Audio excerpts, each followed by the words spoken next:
Carrot ഹൽവയുമായിട്ടാണ്. അപ്പോൾ അത് വീട്ടിൽ ഈസി ആയിട്ട് തന്നെ ഉണ്ടാക്കാം. ക്യാരറ്റും പാലും മാത്രം മതി, ബാക്കിയൊക്കെ നമ്മുടെ വീട്ടിലുള്ളതാണ്. അപ്പോൾ ഇതിന് വേണ്ടി ഞാൻ എടുത്തിട്ടുള്ളത് 4 കപ്പ് ഗ്രേറ്റ് ചെയ്തിട്ടുള്ള ക്യാരറ്റാണ്. പിന്നെ ഇതിലേക്ക് മധുരത്തിന് ആവശ്യമുള്ളത് 1 കപ്പ് പഞ്ചസാരയാണ്. 1 ടീസ്പൂൺ ഏലക്ക പൊടിച്ചെടുത്തത്, പിന്നെ നെയ്യ് വേണം, പിന്നെ 1-2 ടേബിൾ സ്പൂൺ കാഷ്യൂനട്ടും റൈസൻസും, പിന്നെ 5 കപ്പ് പാല്. ഇനി ഇതെങ്ങനെ ഉണ്ടാക്കുന്നത് നോക്കാം. അപ്പോൾ അതിന് വേണ്ടി ഒരു പാന് ചൂടാക്കാൻ വെച്ചിട്ടുണ്ട്. ഇതിലേക്ക് 2-3 ടേബിൾ സ്പൂൺ നെയ്യ് ചേർത്ത് കൊടുക്കാം. ഇതിലേക്ക് കാഷ്യൂനട്ട് റൈസൻസ് ഇട്ട് കൊടുത്തിട്ട് റോസ്റ്റ് ചെയ്തെടുക്കാം. അപ്പോൾ അത് നന്നായിട്ട് തന്നെ റോസ്റ്റ് ആയിട്ടുണ്ട്. അത് നമുക്ക് കോരി മാറ്റാം. ഇനി അതേ നെയ്യിലേക്ക് തന്നെ ക്യാരറ്റ് ഗ്രേറ്റ് ചെയ്തത് ചേർത്ത് കൊടുത്തിട്ട് നന്നായിട്ട് തന്നെ വഴറ്റിയെടുക്കണം. ഒരു 2-3 മിനിറ്റ് വഴറ്റിയെടുത്താൽ മതി.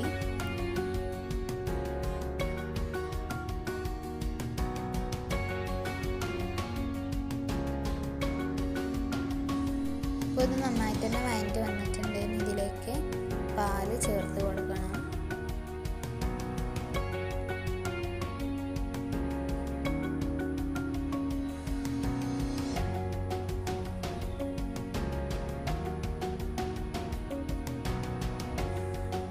ഈ സമയത്ത് തന്നെ നമുക്ക് 1 ടീസ്പൂൺ ഏലക്ക പൊടിച്ചത് കൂടി ചേർത്ത് കൊടുക്കുന്നുണ്ട്.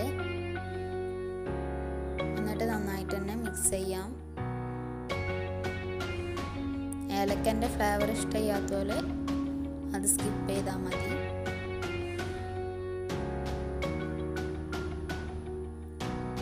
നമുക്കിത് 5 മിനിറ്റ് മൂടി വെച്ച് വേവിച്ചെടുക്കാം. അപ്പോൾ അത് 5 മിനിറ്റ് കഴിഞ്ഞിട്ടുണ്ട്.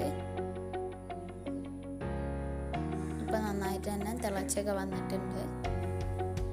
മീഡിയം ഫ്ലെയിമിലാട്ടോ ഇനി നമ്മൾ വെക്കേണ്ടത്. നമ്മൾ മൂടി വെക്കേണ്ട ആവശ്യമില്ല, തുറന്ന് വെച്ച് വറ്റിച്ചെടുക്കുകയാണ് ചെയ്യുന്നത്. ഇതിപ്പോൾ പകുതിയോളം വറ്റിയിട്ടുണ്ട്. ഇതിലേക്ക് നമുക്ക് പഞ്ചസാര ആഡ് ചെയ്ത് കൊടുക്കാം.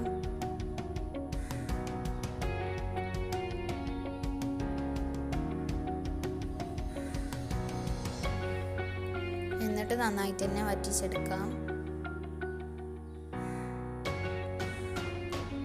അപ്പോൾ അതാ കുറച്ചും കൂടി നമ്മളിത് വറ്റിയിട്ടുണ്ട്. ഇതിലേക്ക് ഫ്രൈ ചെയ്ത് വെച്ചിട്ടുള്ള കാഷ്യൂനട്ട് റൈസൻസ് ഇട്ട് കൊടുക്കാം. നമുക്കിത് കുറച്ചും കൂടി വറ്റിച്ചെടുക്കണം.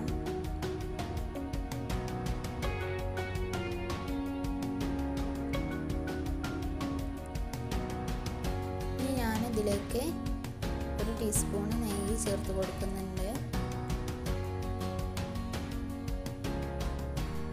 എന്നിട്ട് ഇത് പാനിൽ നിന്ന് വിട്ട് വരുന്നത് വരെ വറ്റിച്ചെടുക്കാം.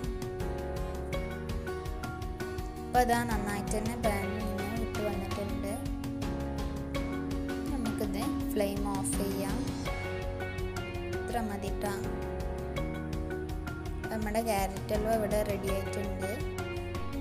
നിങ്ങൾക്ക് ഈ വീഡിയോ ഇഷ്ടപ്പെട്ടാൽ ഉറപ്പായിട്ടും ലൈക്ക് ചെയ്യണം, പിന്നെ അതുപോലെ ഷെയർ ചെയ്യണം, കമൻറ്റ് ചെയ്യണം. പിന്നെ ഇത് ഐസ്ക്രീമിൻ്റെ കൂടെ നല്ല കോമ്പിനേഷനാണ്. അപ്പോൾ എല്ലാവരും ഒന്ന് ട്രൈ ചെയ്ത് നോക്കുക. Thank you.